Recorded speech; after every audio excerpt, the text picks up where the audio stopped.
as antropozoonoses, pessoal, que no caso seria a prática da higiene ao preservar a saúde dos animais e, consequentemente, do homem. É o efeito sanitário sobre o homem. Por quê? Porque nós temos as zoonoses, que são as doenças transmissíveis do animal com o homem, né? Um exemplo seria a raiva. O ambiente, então, pessoal, o meio físico em que esse animal está inserido, então ele pode atuar de maneira desfavorável sobre o animal. De que maneira? Atuação mecânica, choque, fraturas da bacia do fêmur, por exemplo, compressão exercida pelos arreios, contato, né, uma conjuntivite de penetração por um corpo estranho que entrou dentro do olho desse animal. Atuação não mecânica, variações térmicas como calor, frio, né? Então aí eu tenho, exemplo, queimaduras, tanto ação direta do calor como ação direta do frio. Então, no frio ainda eu vou ter problemas respiratórios junto. E ação direta do calor seria no caso também de insolação. Acontece muito com ovinos, são bem suscetíveis à insolação. Então, quais são as medidas de controle? Então, prevenir doenças tem como objetivo o bem-estar animal e a saúde dos animais. Como a gente falou lá no começo, qual a consequência do bem-estar animal e boa saúde? Se eu estou trabalhando no sistema de produção intensivo, boa produtividade da exploração do meu sistema, pessoal. Sendo assim, não é possível a existência de uma produção animal racional e moderna sem a adoção de medidas de higiene e sanidade, ok? Ainda como medidas de controle, eu utilizo a profilaxia. O que seria a profilaxia? É um conjunto de normas que tem por finalidade melhorar as condições ambientais na produção, né? E levar um condicionamento sanitário alto e, consequentemente, bom rendimento efetivo. Então, a profilaxia ela vai agir como uma antidoença. Eu faço essa profilaxia no meu sistema de criação, então eu não deixo que a doença entre nesse sistema, ok? Então, essas medidas profiláticas, pessoal, elas são medidas de controle geralmente baseado na legislação, né? Qual legislação? As políticas sanitárias. Então, existem medidas políticas sanitárias nacionais, regionais, internacionais, ok? Eu coloquei como exemplo das medidas de controle em relação mesmo à profilaxia. Quando eu oferto ao animal uma boa profilaxia, ou seja, uma boa medida de controle contra aquele agente que vai, contra aquela doença, eu tenho uma boa produção animal. Porém, quando eu não atuo com as minhas medidas de controle, eu tenho a doença. Então, eu coloquei exemplos muito clássicos que acontecem, né, dentro da produção animal.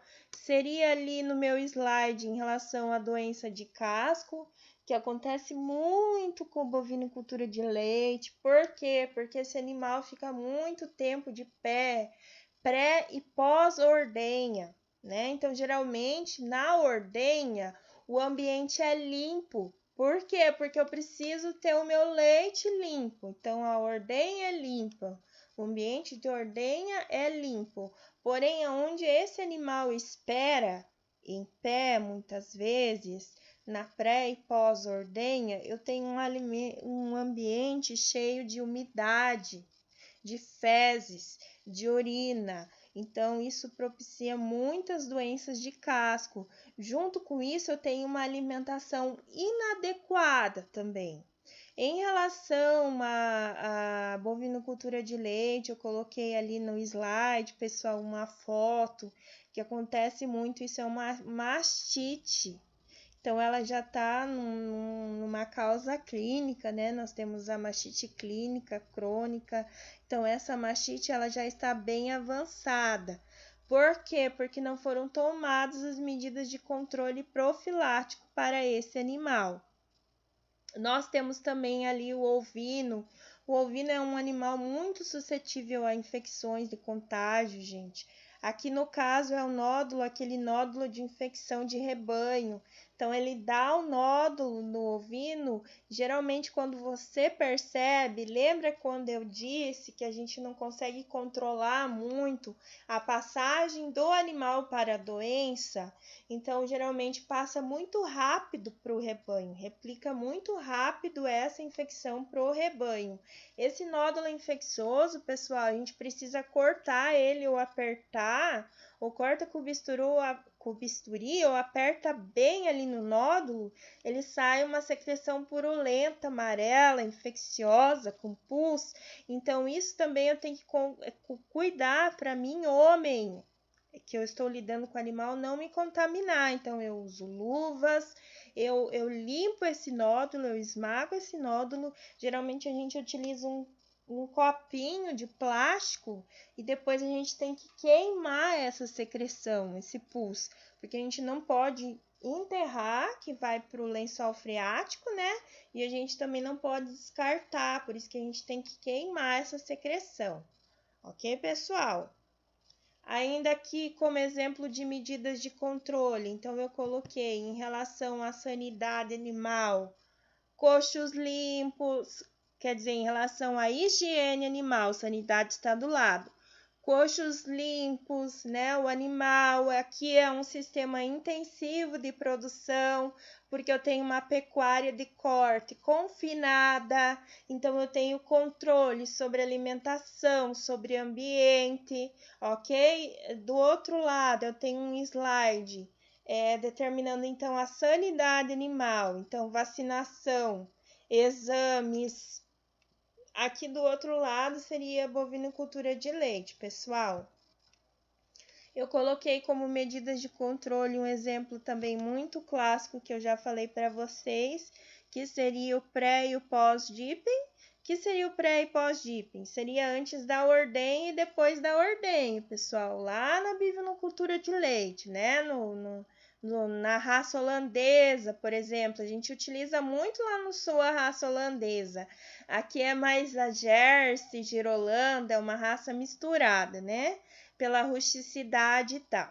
Mas, por exemplo, eu utilizo o meu detergente, né? No meu pré-dipping, ou seja, antes da ordenha. Então, antes de eu colocar a ordenha no teto do animal, eu lavo ele, molho ele, passo detergente e eu vou secá-lo. Para que eu vou secar? Para ele estar bem sequinho e limpo. Por quê? Porque eu vou colocar a ordenhadeira nesse teto. Então, se eu tiver algum tipo de infecção, eu vou estar facilitando que essa infecção ela entre na minha ordenha e ela contamine o meu leite, que ela contamine os demais animais. Porque depois desse animal vem um outro animal para ordenhar. No meio, nós temos uma foto de um pós-dipping, ou seja, pós-ordenha. Então, eu utilizo uma solução com iodo. Por que eu utilizo essa vermelhinha, gente, que está aparecendo no slide ali? Por que eu utilizo essa solução com iodo? Por quê? Porque o iodo ele vai entrar dentro do teto, né? Nós temos o teto, então o canal que leva até o ubre lá, esse canal se chama esfíncter. Então, geralmente depois da ordenha, o bovino, né, o ruminante, ele deixa esse canalzinho que leva do teto até a glândula mamária, ele fica um pouco aberto. Mais ou menos, pessoal, uns 40 a 60 minutos ele vai ficar aberto, antes dele fechar mesmo, né? Então, eu passo esse iodo para que não entre nenhum micro-organismo, nenhuma bactéria, nenhum fungo, né? Nenhum vírus dentro desse teto, porque funciona geralmente assim. Como nós temos a nossa bexiga e o canal urinário que leva até o rim, então aqui no caso vai funcionar então como um canal, né? O esfíncter, que vai levar até a glândula mamária. Então, se a bactéria entra ali, ela sobe rapidinho para a glândula mamária, o que acarreta mastite, que vai então repercutir na minha produção de leite. Ok, pessoal? Então, os profissionais da área de zootecnia, os agrônomos, os médicos veterinários e os técnicos agrícolas, eles têm que lidar diretamente com o animal, ou o meio que ele está inserido, ou o sistema de criação. Então, ele tem que fazer o quê? Atuar na manutenção das condições de higiene, saúde e bem-estar desse animal. Devem prevenir os erros de manejo, né? Como eu dei o exemplo ali em relação ao pré e pós-dipping. Conhecer muito bem o comportamento da espécie animal com qual trabalho, porque comportamento animal, lembra, gente? Etologia está ligado com bem-estar animal, comportamento animal, sanidade animal, higiene animal. É tudo correlacionado. E serem empenhadas e conhecedores das tarefas que lhe competem. Então, se eu sou profissional da área, eu sou zootecnista, eu sou agrônoma, eu sou médica veterinária, eu sou uma técnica agrícola, e o que me compete, né? São as tarefas do que eu estudei, do que eu treinei, do que eu sei fazer. Então, compete a mim fazer, não eu a passar para uma terceira pessoa. Ok, pessoal? Então, essa foi a nossa aula, Sanidade Animal 1. Vocês têm alguma dúvida, perguntas? Estou à disposição. Obrigada pela aula, até a próxima aula.